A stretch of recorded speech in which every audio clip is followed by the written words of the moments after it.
Okay, as I said, the hand against Scott, not all that interesting. I'll just give you the details. We don't have to do a hand breakdown for that. He raised, I defended big blind, queen 9, standard, came queen 5-3, 2 spades, check call, turn 3, check, he bets, I put him all in because he didn't have a lot left, and he had aces, so we lost that one. Yeah, the only decision there was whether we just call the turn, let him bluff the river, but I thought it made more sense in this spot, specifically, just in case he had like an ace-4 barrel type hand or spades. But this is the interesting one where I really didn't know what to do. I'm not sure, I'm actually gonna have to really break this one down because it's a really complex spot. There's a lot of variables and a lot of stuff happening, okay? Now in this hand, my opponent, who I don't know, started the hand with 214,000. I started with 600,000. The blinds are 4 and 8,000. We're nearing the bubble now, which is important, right? We're about 8 or 9 out of the bubble. I raise with black 9s to 18,000 at 4 and 8. He calls on the button. The flop comes 10 of diamonds, 5 of spades, 3 of spades. I like to go with a large size here. I bet 36,000 into 56 or so. Well, I mean, I'm supposed to have all the overpairs, blah, blah, blah. Plus, importantly, my 9s, I have the club and the spade. I don't block I block 9-10 of spades, which would get it in, and as well as 9-10 of clubs, right? So I block those 2 10 hands.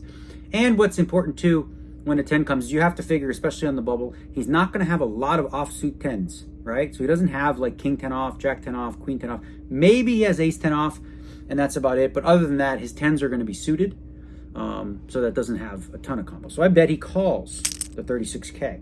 Now the turn is the 7 of spades, and here's where things get goofy. Turns the 7 of spades, he has 160 left in total. And I thought, wow, this is a weird spot. I mean, I might have the best hand with the 9s. I got showdown ability. I have a hand that I could actually bet turn, maybe bluff barrel river, maybe don't need to, maybe got showdown. Like I said, I bet 48,000, which is a little over third pot. And he thought about it for a minute and he folded. But again, I'm not really sure about this spot. Because I mean, what am I doing? Just folding to his jam for 110 more? 111 more? Anyway, interesting spot. I'm going to break this one down because I think it's one I'm just still a little unclear out, even though I usually know the answer. Like, I don't in this one. So that's it. And like I said, we're doing pretty good. We're about average now. We don't have quite as big chips as we did because of the Scott hand, but I feel good. I feel great. All right, we are done for the night, and I'm kind of relieved. This is I don't know. We got so many big tournaments to come. If you're not going to win, you'd rather be out early. And I tell you the truth, I need more of these in my life. And it's going to sound crazy, but I need more tournaments where I go broke because I put it all in on the river, and the guy called. Okay, so that's kind of what happened here in this last hand against Adrian Mateos. I had ace 8 on the button. Raised. I raised 2.5x. He called from the big blind. Flop was 9-7-4 rainbow. He checked. I bet 2/3 pot, 3,500. He calls. The turn is the king of spades. Backdoor says I have ace 8 with the 8 of spades. I have nothing. He checks. I overbet pot 1.5 times the pot. He calls, and the river is the 6 of spades. He checks. I go all in. And he calls with the 9-3 of spades. So that's our day. Tomorrow's triple draw. I'm gonna sleep in. We're gonna start probably just a little bit late. I need a day at home, resting, relaxing with the puppies, recharge the batteries. And yeah, no rebuys in that one. Quick and easy. I did tell him too I was gonna play fucking crazy. But what are you gonna do? He had a hand. He had 9-3, so he flopped top pair. And then the turn, he got the flush draw with the king when the king hit. But if his flush doesn't hit on the river, I think I could probably find a way to win that pot with a similar line. So, if I didn't have the 8 of spades, I wouldn't have done it. But I think it's fine. You gotta have some bluffs every once in a while. And I'm telling you, I really do. Like, I was expecting, but I guess I didn't play a lot on the limit.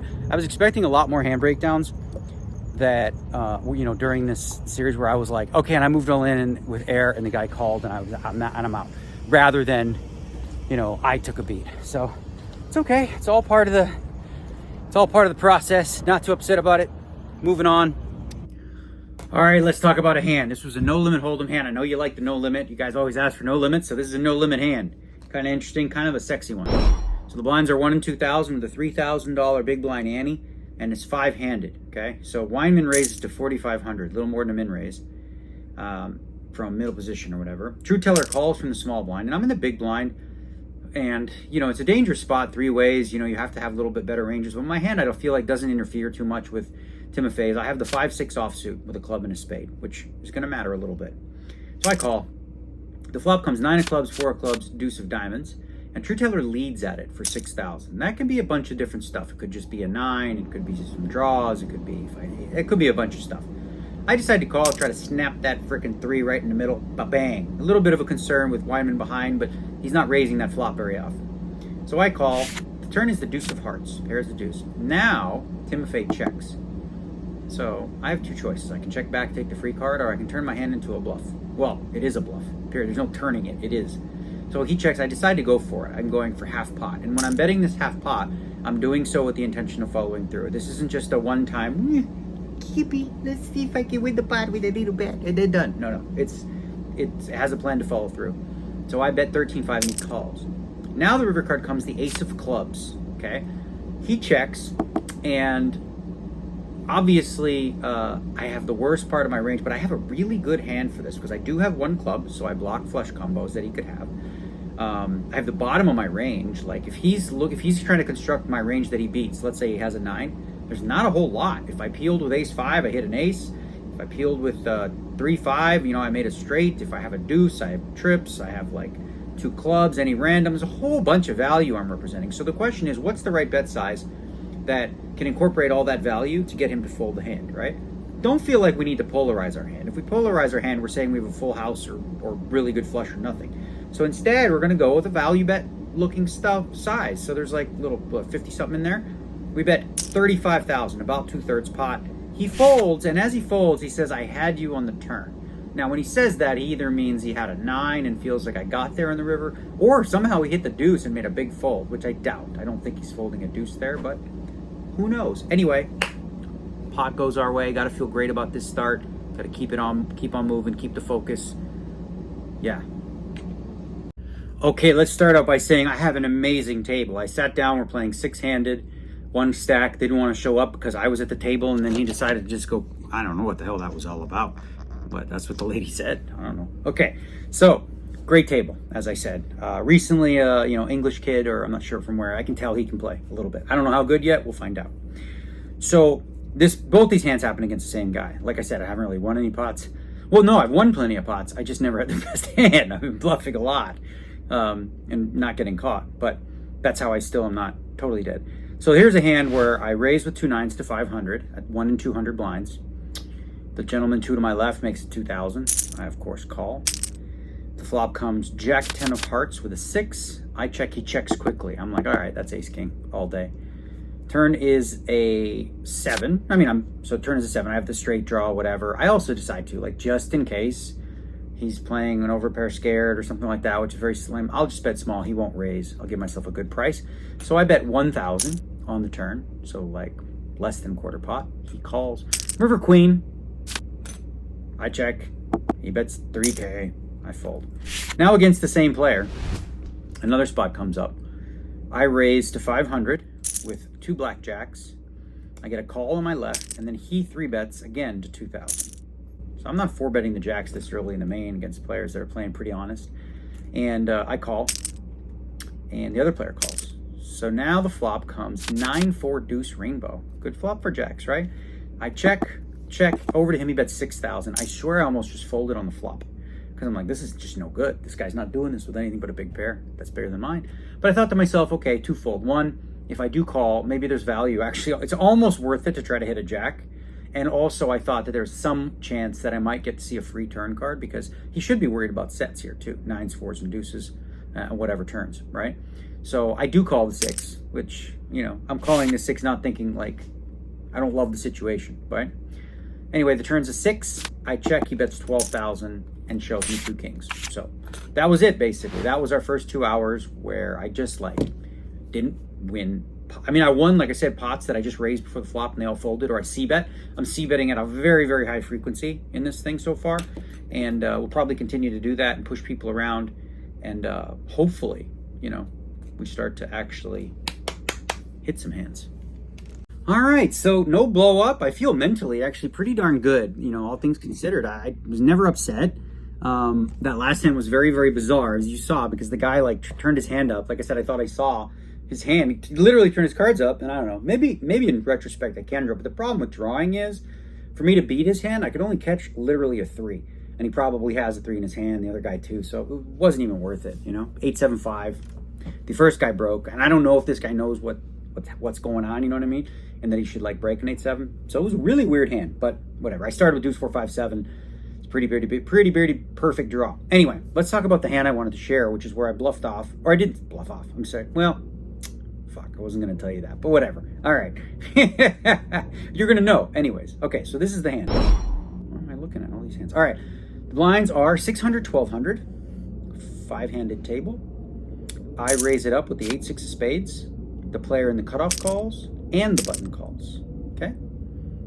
So now there's like 12-6 in the pot, I think. The flop comes 3-5-7 rainbow, no spade. So I have the open end straight draw. I like to go with a slightly bigger size. I bet 7 into 12. I'll do that with big overpairs. I'll do that with a lot of different hands. I'll do that with sets. I'll do that. It's balanced.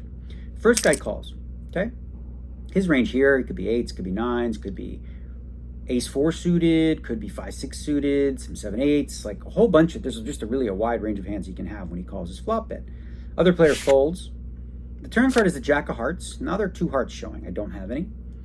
And I like to go for it here and bet 18,000. So I figure for that size, I can get rid of some maybe some ace-4 hands with a barrel on turn and river, some 5-6s, pocket 6s, pocket 4s. There's a bunch of hands, right? And if he's drawing, I'm still going to fire one on the river. So I bet 18,000. And he calls the 18,000. Now the river is the jack of spades, so it pairs the jack. And now the question I have for you, with about 62 in the pot, is you're going to bluff here. This is a must bluff. Like if you're ever bluffing, this is the hand to do it with. I don't have any hearts in my hand. I have the bottom of my range. You know, it has all the variables of a good bluff spot. The question is how much to bet with 62K in the pot. We both have more than that. So I could bet about full pot if I wanted to. So how much would you bet if you're going to bluff here? I'll tell you what I did. I elected to go for 27,000, which is about 43% pot, probably more than necessary. Because what I'm targeting to fold is the pair straight draws, right? So if he has like 7-8s with a heart draw, stuff like that, or if he had ace-4 suited, you know, which is a double gutter for the straight draw kind of thing, deuce or a 6. Those mediocre one pair type hands, I think I can get to fold for 27,000. So there's not a lot of risk, not a lot of reason to shove all of it. If you shove all of it, all the hands that have you beat are just going to crush you. And he's going to call you every time he flopped a set, or, you know, which is all he can really have there. Every time he has that, he's just going to snap call you, right? So he called, and what do you think he had? What do you think he called with? Because he took a while to call. And then he finally called me with pocket aces. So, well played to him. Wasn't mad about it. Not disappointed in myself for the bluff. It was a well thought out, executed bluff, I felt like. It would have been nice to have gotten there. And then the deuce hand. That's a weird one. That was such a strange thing because the guy turned his hand face up. If he didn't do that, I probably still don't draw. I don't know, man. How you doing? Okay, so the story from the bounty tournament was... well, I bluffed a lot, and they called. But I wasn't bluffing in spots where, like, they could bust me. Because, you know, when people are chasing bounties, they're chasing you when they can bust you. If they can't bust you, then they have to play against you as normal, you know. So one hand I played. I actually like this bluff. Let's do a hand breakdown while we walk. Blinds are 4 and 800. Okay. 800 dead. Player in the middle position makes a 2K. I call in the cutoff with king jack of diamonds. Now the flop comes, queen of clubs, 7 of clubs, deuce of diamonds. He bets just 2,000, so this is always going to be a peel with king, queen, jack, 3 backdoor diamonds. Turn is the 5 of clubs. He checks. Now, I mean, I don't have many worse hands than that. Right? It would be nice to have a club in your hand when you're running a bluff like this, but I decided to bet 5,500. He calls. River's a 9. He checks. I bet his last 10K that he had, and he called and he had the 10-8 of clubs, so he turned the flush. Okay, let's get right to it. I'm gonna tell you how the hand played out, and then I'm gonna give you a couple options as to what I had. One of them is the correct answer. One of them I actually had, the rest are not. Maybe in the summary vlog at the end I will tell you, but for now we're playing high rollers. I'm not tell you everything. Okay, here we go. Blinds, 10 and 15,000. Sitting on 1.5. Both players in the pot with me have more. Adamo, Mike Adamo raised under the gun to 35,000. Stephen Chidwick in the cutoff calls. Yours truly on the button calls. I almost told you what I had. Okay, three-way action. The flop is Jack of Spades, 7 of Hearts, 4 of Hearts. Adamo checks. Chidwick, 40,000. Yours truly call. Turn 9, he checks. We bet 165. He calls. River King, he checks. We bet 475. He folds instantly. We had one of the following 3 hands, okay? We either had 6-8 of Hearts for a bluff, just 8 high, or we had Queen 10 of Hearts, which was bluffing with equity on the turn, got there in the river, or we had pocket 7s where we flopped the set. It's one of those 3, okay? That's all I'll tell you. You guys can discuss in the comments and discuss why you think I had what, and I'll chime in and like when I have a chance and look. All right, the next hand, we open the button. The blinds are 10,000, 20,000, 20,000 dead. Open to 50,000 in the big blind. Mike Adamo calls. Again, we have about 1.6, 1.7 to start the hand. He has more. The flop comes 7-5 deuce rainbow, club heart diamond. He checks, I check. Turns the 8 of Hearts. He checks, I check. River's the Jack of Hearts. He bets 35,000.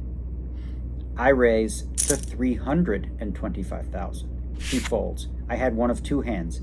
I either had Ace-3 of Hearts for the nuts, or I had Ace-3, Ace of Hearts, 3 of Spades. It's definitely one of those 2. Y'all can guess and discuss. In the meantime, I feel great. I'm going to keep on trucking. Since that tournament is over, I'm just going to go ahead and tell you what I had on those 2 hands from yesterday. And if you picked the bluff on the first one, as well as the bluff on the second one, you picked correctly. I had the 6-8 of Hearts bluff on the first one, and on the second one against Adamo, I had Ace-3 with the Ace of Hearts. I did not have the nut flush. And I liked both plays very, very much, obviously. So if you guessed bluffs, you guessed right. They're dropping like flies, as they do. There are 8 players left. Just make sure I know what I'm doing. Second fold, right? So 15 minutes from now. Okay, 15-minute break. They add time for the last hand or whatever. Eight-handed. We are the short stack, which is fine. We have 1.1 million. We're going to be playing 30. What is it? I'm trying to think of the math. It's really, my brain is, you know, as you guys saw me this morning, it's a little off. What the hell did we just play? We played 1,500. Thank you. So we'll be playing 6120 blinds. 6120 blinds, and I have 1.1, so about 10. That's what I started the day with, so I'm okay with it. There was one somewhat interesting hand that I played. I was a little surprised that the big blind had this hand. Okay, let's talk about it. Let's do a little, whatever. I don't know, we can do a breakdown on this.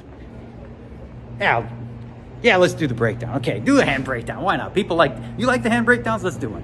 Okay, so I raised, blinds are 50 and 100,000. I'm starting with about 2.2.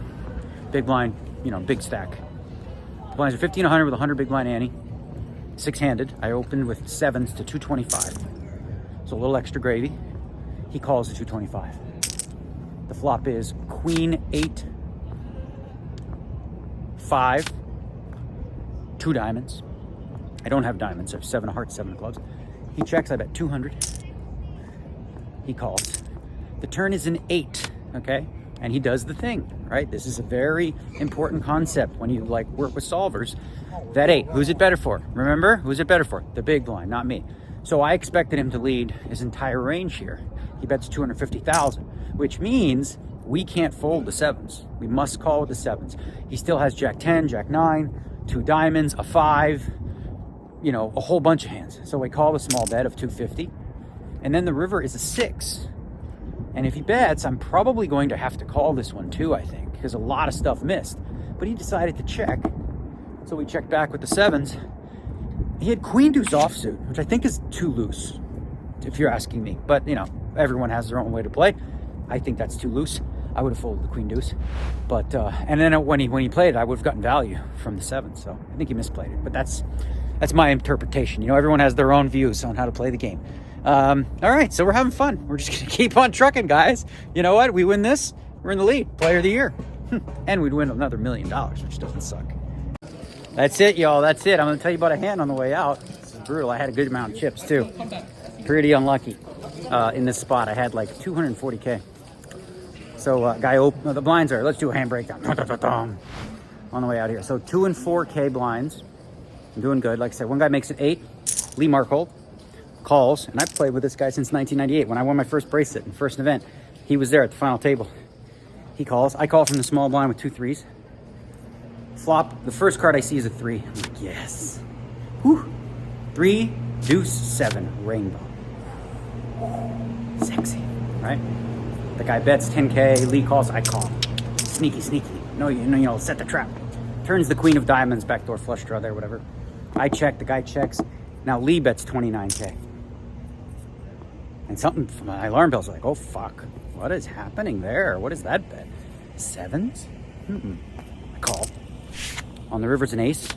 He has 53K left. I don't think he's gonna bet 9s or 8s or whatever for me. Here he's gonna check them back. I gotta get value with those 3s, but whatever. So I move in. He snaps. He had the 7s. Oh, 7 deuce 3. Middle set against top set. Oh, that one painful, painful.